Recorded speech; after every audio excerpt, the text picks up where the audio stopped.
Before we continue, I've been personally funding the Finding Genius podcast for 4.5 years now, which has led to 2,700 plus interviews of clinicians, researchers, scientists, CEOs, and other amazing people who are working to advance science and improve our lives and our world. Even though this podcast gets 100,000 plus downloads a month, we need your help to reach hundreds of thousands more worldwide. Please visit findinggeniuspodcast.com and click on Support Us. We have 3 levels of membership from $10 to $49 a month, including perks such as the ability to see ahead in our interview calendar and ask questions of upcoming guests, transcripts of podcasts you're interested in, the ability to request specific topics or guests, and more. Visit findinggeniuspodcast.com and click Support Us today. Now, back to the show. Before we get started, I have a quick favor. I've been self-funding the Finding Genius podcast for 5 years now. I've done over 3,000 episodes. And as you can see on YouTube, we're up over 1 million views on the channel, which is fantastic. The next thing I really want to push on is to get up to 10,000 subscribers, because once we do, we'll be able to put a donate button and we'll be able to solicit donations to help keep the podcast running and to also get the Finding Genius Foundation moving along. We have a big project studying anxiety, depression, and PTSD and working on a product to help people overcome these problems, because I've seen them explode recently after the last 2 years of the whole virus situation. So if you would, please subscribe to the podcast. That would help us tremendously. Give us a thumbs up and check in the description for Buy Me a Coffee. It's about $5. If you could buy me a coffee, I'd really appreciate it. It would help keep the channel going, and I love coffee. Thank you. Forget frequently asked questions, common sense, common knowledge, or Google. How about advice from a real genius? 95% of people in any profession are good enough to be qualified and licensed. 5% go above and beyond. They become very good at what they do, but only 0.1% are real geniuses. Richard Jacobs has made it his life's mission to find them for you. He hunts down and interviews geniuses in every field: sleep science, cancer, stem cells, ketogenic diets, and more. Here come the geniuses. This is the Finding Genius Podcast with Richard Jacobs. Hello, this is Richard Jacobs with the Finding Genius Podcast, now part of the Finding Genius Foundation. My guest is Lara Heimann. She's a physical therapist and a yoga teacher. She has a yoga movement called Lit Yoga. It's essentially what she calls smart yoga. So we're going to talk about what that means and how it's different from traditional forms of yoga, maybe like Ashtanga or Hatha, etc. So welcome, Lara. Thank you for coming. Thank you so much for having me. If you would, tell me about your past and how you got into yoga in the first place, and then how and why you created the special Lit Yoga protocol. So I am a physical therapist and have always been very interested in health and wellness. I taught movement classes since I was in college and just always loved the education part of it and loved understanding the body and the connection of the body and the brain and the body and our mind, our mental state. And so I, chose physical therapy mainly because of that. I had originally thought I wanted to be a neurosurgeon, but then my dad, who's an orthopedic surgeon, I just knew that lifestyle was not going to be what I wanted. So I chose something that had a better lifestyle. And actually, now I'm so grateful for so many reasons, but it also is a profession that really allows you to improve your skills, especially teaching skills, working with people skills, all of those things, which are really, really crucial for being any kind of educator. I got my specialization. It's called neurodevelopmental training, which is a neuromuscular focus of physical therapy. So if somebody has some kind of injury or to the brain, then you can improve that by specific techniques that really elicit more brain activity. If somebody had a stroke and their one side was hemiplegic, instead of just putting that arm or leg in a sling, you would actually train it through developmental skills like we had when we were a child.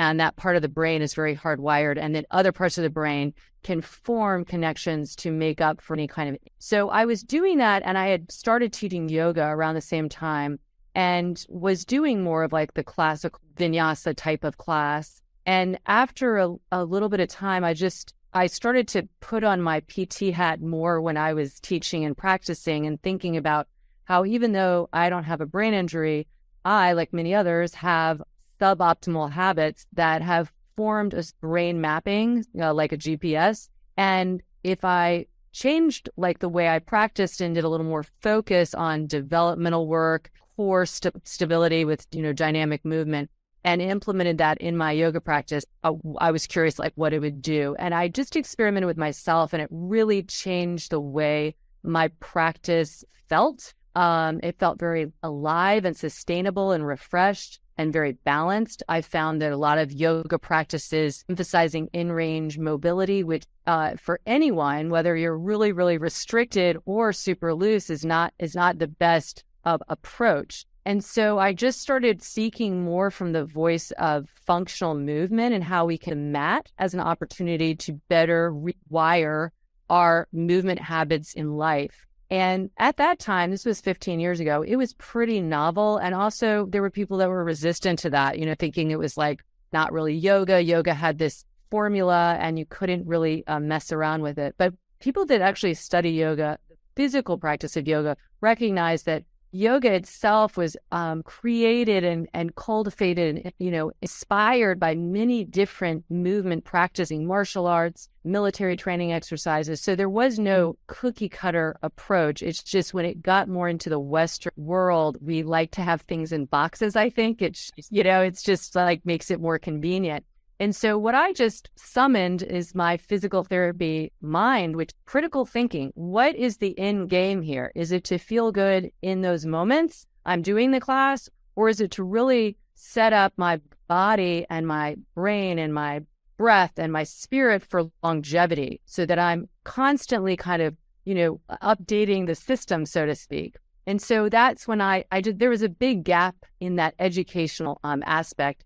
And it's no one's fault. I actually never blame the yoga team. The Yoga Alliance, which is one accreditation. So that's a problem right there when you have such a monopoly. It really didn't have any oversight or trainings. People would go through teacher training, spend thousands of dollars, and not come out with any education about the body and how to actually speak to different people and different experiences in their body and how to change something according to that. Well, one thing I noticed is, I've done yoga at various places. They'll be like, stretch your left hip using this particular, posture for 30 seconds. Okay, now we're going to do the right hip for 30 seconds. And sometimes that wouldn't be right because it would still put me out of balance. Let's say my left hip was much tighter than my right. I needed more time on the left and less on the right, let's say, but they just seem to do the same for everybody. And I also noticed that a lot of yoga instructors maybe it's just me, but they seem to give more time to the dominant side, and then the other side's quicker, and then moved on to the next posture.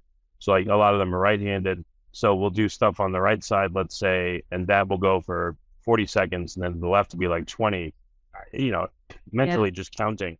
That's so funny to mention that, because in lit, we start with our left side, and that is because even if you are left-hand dominant, the world is very much left hemisphere dominant, right hand dominant. So it is really nice to actually start. So we actually start everything on the left. So that's funny that you even mentioned that, because I forget until somebody will say, oh, I noticed you start on the left. And so I started to purposely encode these little changes that would actually create bigger changes in the brain-body connection. So it's interesting. And to that point too, like holding something for 30 seconds. Okay, what is the reason? What do I think about when I'm doing that? What are some external cues I can think about? Am I just kind of hanging in a joint, or am I pushing into the floor and trying to pull that energy up through the floor while maintaining length in my spine? So it's like small but significant cues that are often missing. And the reason they're missing is many teachers were not empowered with that. So they can call out a cue, they can call out a pose and tell you to switch sides, and they can string some poses together. But the nuances of what to do in those poses, what to be thinking about, what is significance. We're flexing in the hip, we're not flexing the spine, for instance, maybe trying to stretch out your hamstring. There's a lot of really biomechanical improvements that people can make that almost everybody needs because of our more modern lifestyle. Yeah, so, I've come out of yoga sometimes worse off. Yeah. My pelvis was out of balance or whatever it is. So I would stop going when that happened. So yeah, you're not alone. A lot of people, in fact, the reason I even kind of evolved and made it a brand, I had a small 10-person group class happening in my house. I built a studio there, and it was very, very successful and very, like, no overhead, but what would happen is people would say, I don't feel like I can go anywhere. I think I'm going to get injured. And I thought, wow, that's a really kind of terrible thought that you're going to go to yoga. And because that the teaching isn't informing you or maybe taking you, also the sequencing matters. Like how much are you preparing the body to then put the stress, good stress on it, that it can handle that. So to your point, that you don't walk away and you actually feel less imbalanced and you feel, maybe stressed beyond what the capacity. So yeah, how is your training different? Does the yoga teacher say, let's say they're working on, again, opening up the left hip. Do they say to people, notice how you feel, and if it's really tight, go a few seconds longer, or notice how you feel, and if it's like no big deal, stretch deeper or don't stretch deeper? Or well, yeah, how do they accommodate people? Yeah, I know you're using all the common lexicon. So often we don't ever say we'll go deeper, because that is a kind of competitive feeling. So it's more, and we also, honestly, we don't spend long amounts of time in a stretch. I've known this since school when I did my thesis on stretching, and that was 28 years ago. And now, of course, more and more research supporting it, that dynamic mobility and some dynamic stretching, and then for certain people, some longer static stretches are good, but a blending of all of that, not all these long holds, because you have gravity, you have forces. We have gravity always coming down on us.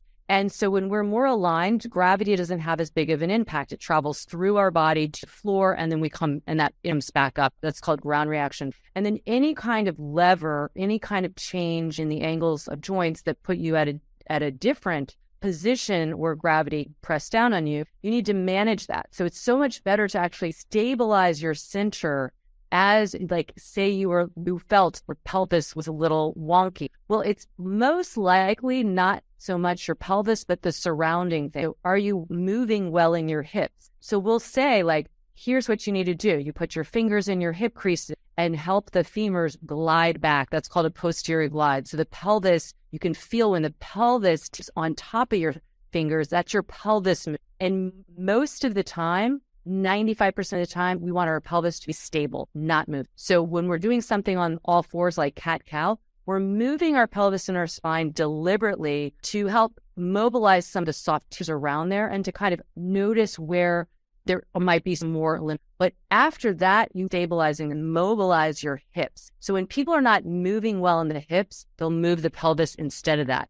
That also moves the low back. And so that might have been what you were experiencing. You were moving the pelvis a little bit too much, and then it didn't feel as good. So we will really, I train everyone who teaches this method, the very robust training. And my philosophy is anyone and everyone should learn about the body. It's kind of mind-blowing that this is the one consistent thing we have throughout life, that we have a body and we don't know much about it.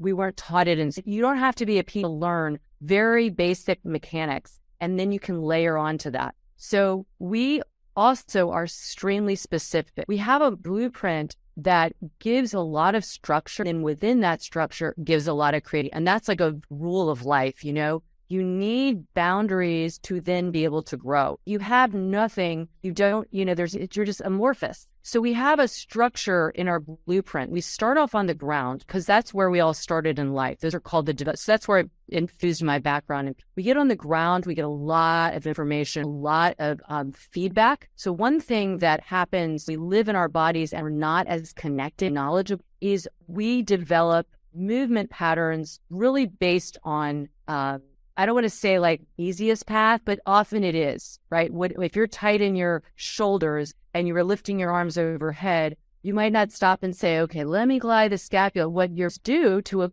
execute the move is you'll thrust your ribs to help help the arm lift up. So you're actually moving your rib cage to lift the arms. And then one might do that over and over for many years. And that creates more imbalances. So you start off with one kind of restriction and then you create more imbalances. And that's very common in today's life because most people are not moving in a variety of ways. So we have so many joints, over 200 bones. So bones come together and form. And these joints, especially the big ones, are made to move in a variety of planes, a lot of different levers with a we call coactive trunk, which is an active. And you say, of course, sometimes if you have abdominals, it's everything from the bottom of your pelvis to the outer. How do you move your limbs with a really strategically, dynamically stable? And so we teach people how to do it. You start off on the ground for feedback, and we kind of prep, like, what is neutral spine? What is neutral pelvis? How do we get that? We start with bridge pose, and bridge is just not like thrusting your hips up in the air. It's actually keeping most of your upper back beneath your shoulder blades on the floor and really isolating your hip. It can activate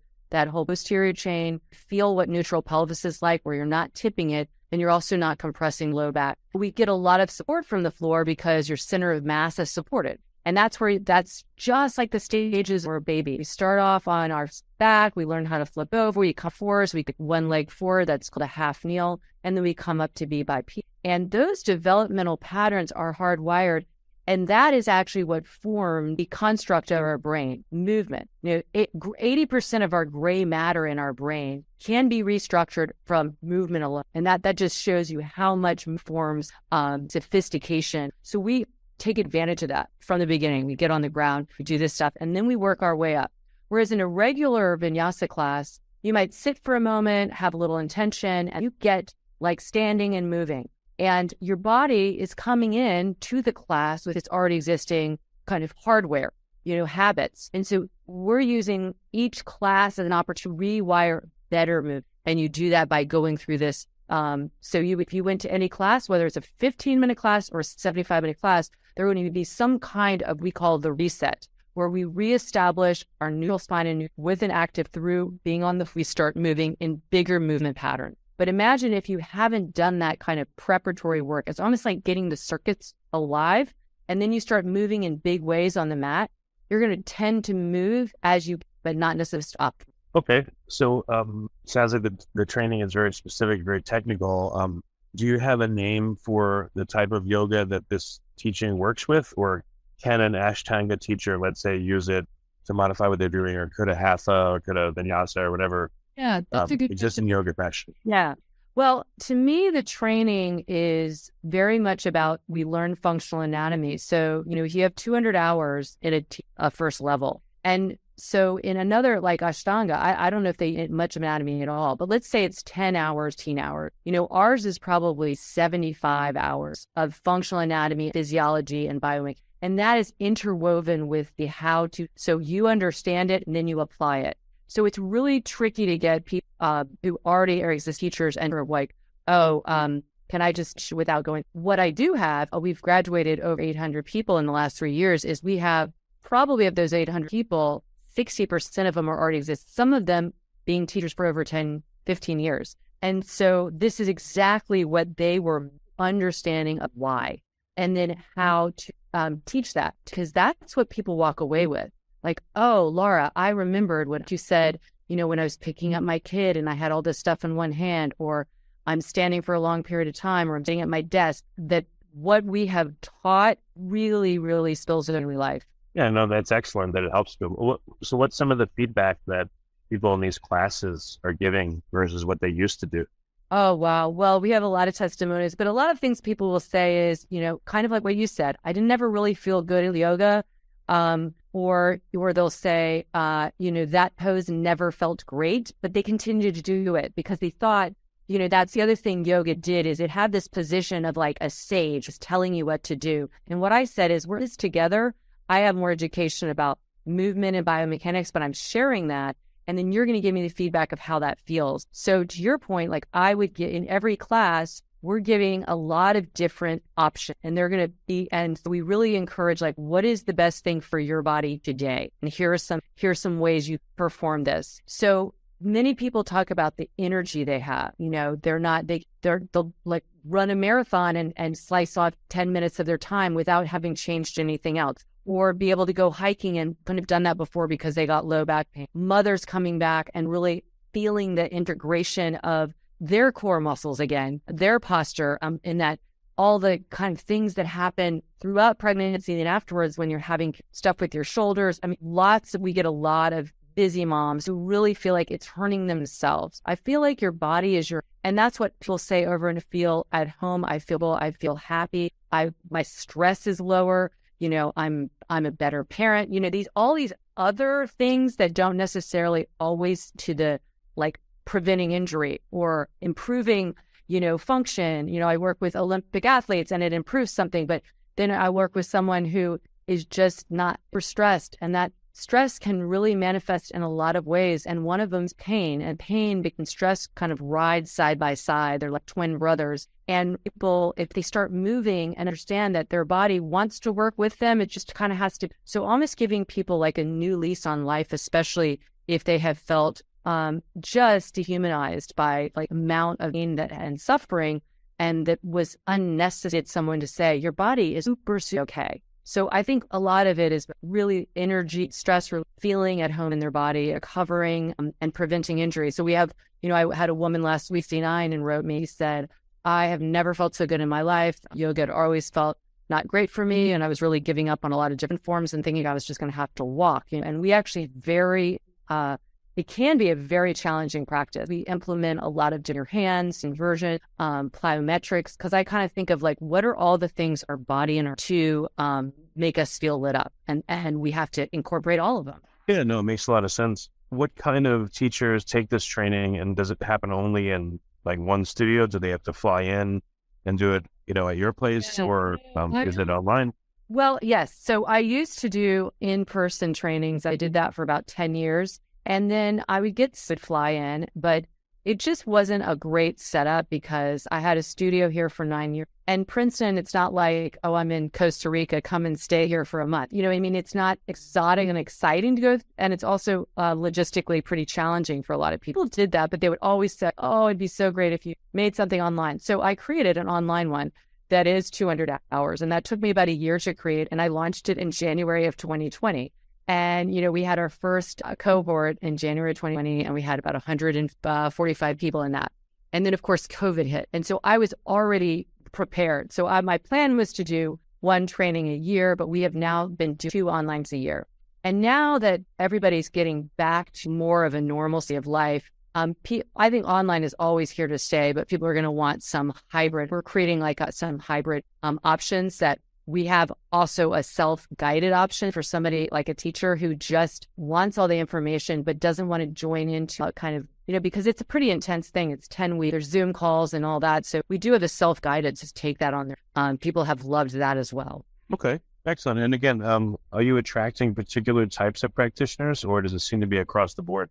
I mean, I think that, we also have an online platform. So our online platform is just for anyone. It's literally like a regular fitness wellness platform that I also started in 2019 before I started. And we have thousands of people on there from like 67 years. And I think if we were to look at our customer, the archetype, it would be the working professional who really wants to take the time and effort and money to spend on themselves. We have the busy moms. We have the kind of aging, wanting to age with joy and pro-aging people who really recognize, and I'm kind of in this group, I'm 53, so it's 50 and over, really recognize like it's time, if you haven't done it already, to really learn about your body, because some things that maybe we could have gotten away with earlier on are going to be harder to get away with now. And we don't have to do that. We can learn about our body and actually live with a lot of vitality and vibrance. So I would say those are our biggest pockets. We do have men. I would love to get more men on there, but